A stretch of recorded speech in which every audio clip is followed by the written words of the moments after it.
I'm Jonathan Lowe with Ruffin Architecture. Today we're talking with Principal Architect Dave Ruffin. He's here to share a little about his architectural philosophy and his work as an architect. Hello Dave, how are you? I'm great, Jonathan. How are you? To begin, tell us a little bit about yourself. How did you get your start in architecture? Well, I was born in Louisiana. I lived all over the country, and my dad had decided at an early age I was going to be an engineer, and I didn't want to be one. And I thought I was going to be a writer or an artist or a musician, and those weren't acceptable in our household. And my dad met an architect on the plane and brought me to his office. We were living in Illinois at the time. And the architect quoted Louis Kahn, the famous architect, and said that architecture was frozen music, and that caught on, and that was the beginning. So you serve the Bay Area from your office in Walnut Creek. How did you end up there? I was actually going to Seattle.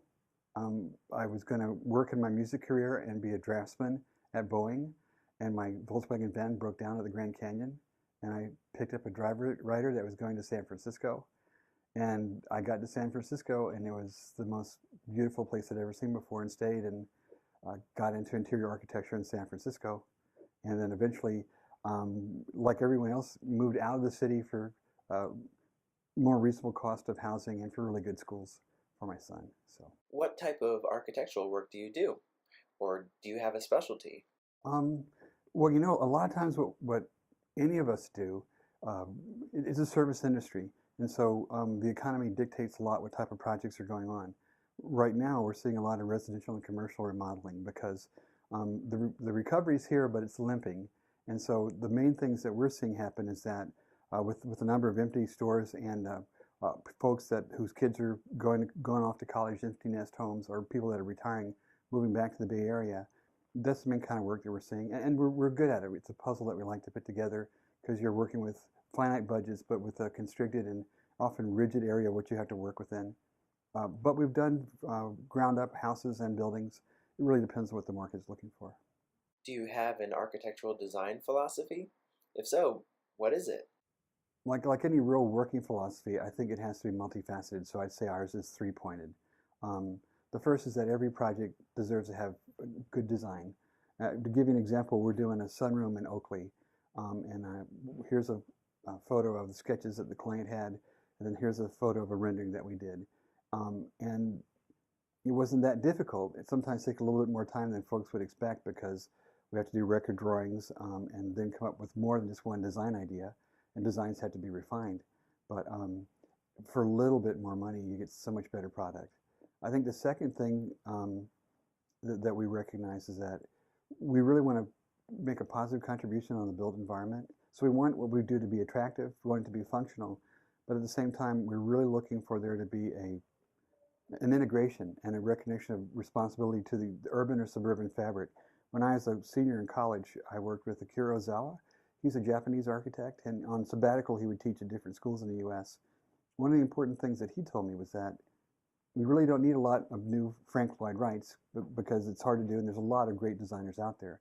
But more importantly was an idea that the architect today had a responsibility to go from, as he would say, from the existing architecture into the current or contemporary architecture and meld them so there's a continuity there. Doesn't mean that the new stuff has to be old, but it certainly reflects the fabric of the environment it's being built in. The third and probably most important part of our philosophy is the idea that we want to see things get built. And it's not just a question of what contractors like to say, drawing pretty pictures, but we have a lot of good ideas, and our clients have a lot of great ideas. The trick for us is to translate that into a buildable, not just translate to a buildable format, but then be part of the team that helps actually get it built. And I think it's one of the things that sets us apart than some of the other firms that I'm aware of.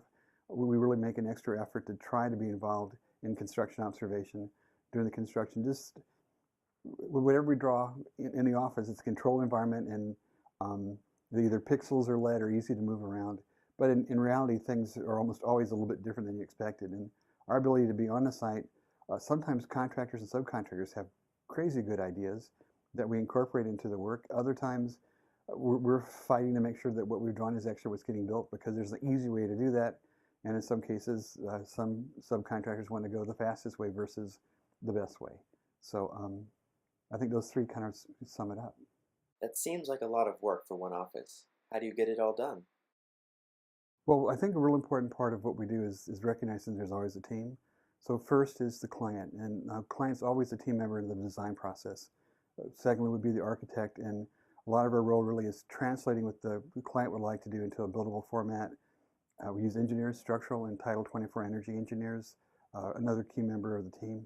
General contractors are important from the standpoint of scheduling, bidding, coming up with a cost for the work, as well as the means of construction, what construction techniques they're going to use to build what we've imagined. And then the last two and key ingredients would be from agencies, planning departments and building departments. Um, Planning, I think, partially for a sense of context, and building for life safety for the most part. Then that group is always with you, and although different members change, it's really important. It's the whole group that gets it done. You can't, especially if I'm remodeling someone's home, it's their home, not mine. Um, but the engineers I work with, I've worked with for 20 years. A number of contractors I'm comfortable with that I worked often with, so I know they're going to do a good job. And city to city changes and the personnel change also, so I really try hard to keep a good relationship with all the folks in building and planning in cities all across the Bay Area. So, if I have a project, what do I do to get it started? The best thing for people to do would be to contact us by phone or email, and we can talk a little bit about a project. What we like to do is, for no charge, we go out to the site, meet the client, take a look at the project, and within a few days, we respond with a proposal to do the work. And like I said, there's no fee for that, and it's actually very interesting to see so many different projects and talk to folks about what they're trying to do. So yeah, we would invite anyone watching this to give us a call, and we'd love to talk to you about your project. Well, I'm sure you need to get back to your drawings, so that's all from me. Thank you so much, Dave. Jonathan, it's been a hoot. That was Bay Area architect Dave Ruffin discussing his philosophy on architectural design and construction. Thanks for watching.